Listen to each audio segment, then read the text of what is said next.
得張 chemistry 今次同大家做分享嘅咧，就係點樣喺 alkaline medium 嘅情況底下去 balance redox half equation 啦。咁我相信同學仔咧都應該聽過老師講過 permanganate 喺酸性環境之下咧係會變成咗 manganese ion，而喺中性或者弱鹼性嘅環境之下咧，佢哋係會變成 manganese four oxide 嘅。咁要去 balance 翻下邊呢條嘅 equation 咧，其實做法非常之簡單嘅啫。你只需要當佢係 acidic medium 咁去巴咗佢，然之後後期加翻少少嘅改動咧，就可以將佢變成 alkaline 嘅equation 嘅啦。首先左手邊咧而家有4粒 oxygen， 右手邊有2粒喎，所以咧第一時間我哋喺右手邊加翻2個 water molecule 俾佢嚟去 balance 翻個 number of oxygen atom， 而左手邊咧都要相應加翻4個 H 正啦，因為右手邊而家多咗4粒 H 啊嘛。好啦，左手邊咧 total 嘅 charge 咧係正3，右手邊係 neutral， 所以我哋就要喺左手邊加翻3粒 electron 俾佢。咁大家要記住呢一條咧係應該要喺鹼性環境之下先發生到嘅反應，或者中性環境之下先至能夠發生到嘅反應。我哋而家左手邊咧有4粒 H 正喺度，係唔合理嘅。要將佢由一個酸性環境變成鹼性環境嘅話咧，好簡單嘅啫。諗翻喺 acid and base 上面學到嘅嘢啦。唔要酸嘅話，你就要加啲鹼落去中和翻佢啊嘛。左手邊有4粒 H 正，所以我哋就要加翻4粒嘅 hydroxide 去中和咗呢4粒嘅 H 正。而你要記住，本身藍色筆嘅部分咧，就已經係一條 balance 嘅 equation 嚟嘅啦。你喺左手邊加咗4個 hydroxide， 右手邊都要加翻相應嘅 hydroxide 落去，條 equation 先至會 balance 嘅。好啦，當你加咗4個 hydroxide 喺左右兩手邊嘅時候，而家熒光筆由住嘅呢4個 hydroxide 同埋4個 H 正就會做咗 neutralization 嘅反應，變成咗4份嘅 water 啊。但係留意翻，右手邊都有2份 water 喺度，呢4份同埋2份嘅 water 互相 cancel out 咗之後咧，就會變成咗下邊呢條嘅 equation 啦。2份嘅 water， 因為4減2就剩翻2啊嘛，再加翻3粒嘅 electron， 再加翻 permanganate 俾佢，就會變成咗 manganese four oxide 同埋4份嘅 hydroxide。咁就搞掂晒㗎啦。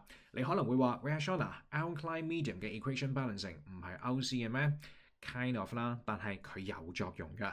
喺咩位置上面可以幫到你呢？就係喺 fuel cell 嘅 equation balancing 上面啦。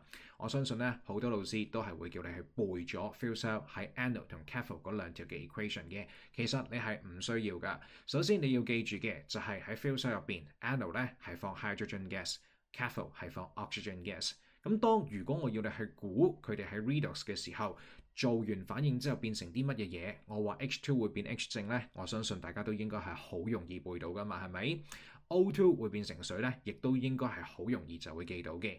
而家我就要同大家一齊去 balance 2條喺酸性環境之下進行嘅反應。嗱 ，H2 會變成咗2份嘅 H 正，再加翻2粒 electron， 合理啦，係咪？咁然之後下邊嗰條咧，我哋就要補翻2個水喺右手邊，左手邊補翻4個 H 正俾佢，再加翻4粒 electron。如果題目同你講個 fuel cell 係喺酸性環境之下運作嘅話咧，你寫呢2條 equation 就 OK 嘅啦。不過 DSE 入邊咧 fuel cell 通常係喺鹼性嘅環境之下運作嘅，所以你唔可以寫呢2條 equation。要點樣先轉到嗰2條鹼性環境嘅 half equation 呢？用翻頭先嘅技巧就 OK 啦。而家第一條式，右手邊有2粒 H 正，咁我哋要補翻2個 hydroxide 俾佢嚟去做 neutralization。記住，右手邊補咗2個 hydroxide， 左手邊就要做翻相應嘅嘢啦。喺我哋做完 neutralization 之後呢，條 equation 就會變成咗2份嘅 hydroxide， 再加 H2， 變成咗2份嘅水，再加2粒 electron。你而家打開書睇睇 fuel cell 喺 anode 嗰條 equation 係咪呢條？你就會發覺到之後你就唔使再死背啦，你只需要透過咗頭先學到嘅方法，就可以自己寫到呢條 equation 出嚟。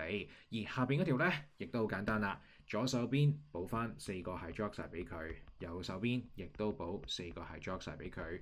注意翻呢，而家左手邊做完 neutralization 之後呢，就會變成4份水，但右手邊亦都有2份水喺度，所以喺 cancel out 完之後條 equation 呢就會變成咗2份嘅 water 啦，加4粒嘅 electron， 再加 O2。